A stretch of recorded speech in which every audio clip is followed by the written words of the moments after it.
食飽飽突然間落起大雨上嚟，唔緊要，我哋喺餐廳呢度行下，等一等咧就停雨㗎啦。哇，幾好啊！呢度真係啊，價錢又唔係好駭人聽聞，咬你一大啖嗰種。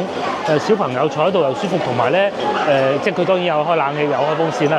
就算冇咧，其實都唔會太熱嘅啫。另外仲有，如果人嚟得夠多嘅話咧，強烈建議大家飲煲湯。先頭老婆都話：早啲叫煲湯啦。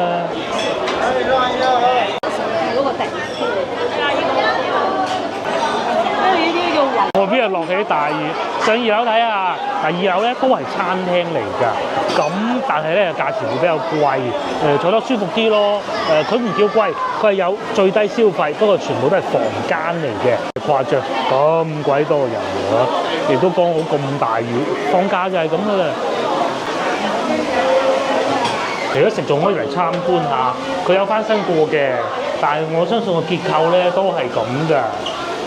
大概我理解嗰啲客家遺留嘅意思咧，就係以前一個姓氏或者一個氏族咁住喺呢度咯。咁譬如話好似如果我哋姓畢嘅咁，全部都係姓畢嘅。然之後咧就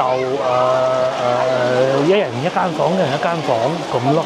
上到嚟咧就睇見嘅咁，下邊仲喺度賣緊汽水添。個個都喺度避雨，不過就算唔避雨咧，上嚟睇下都不妨。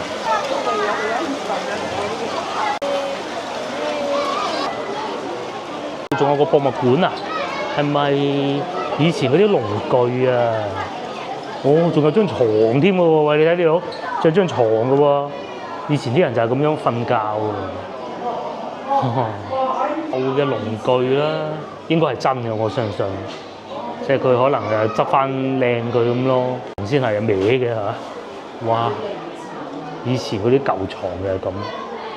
仲有呢度有張酸枝凳添啊，係咪酸枝嘅咧？我睇唔似咯。過唔到以前呢種古舊嘅生活㗎啦，而家冇人會再喺呢啲遺屋裏邊住。不過嚟食飯都仲可以嘅，同埋仲有好多人喺度排隊等位嘅，價錢都好好啊，好似一個主題公園咁。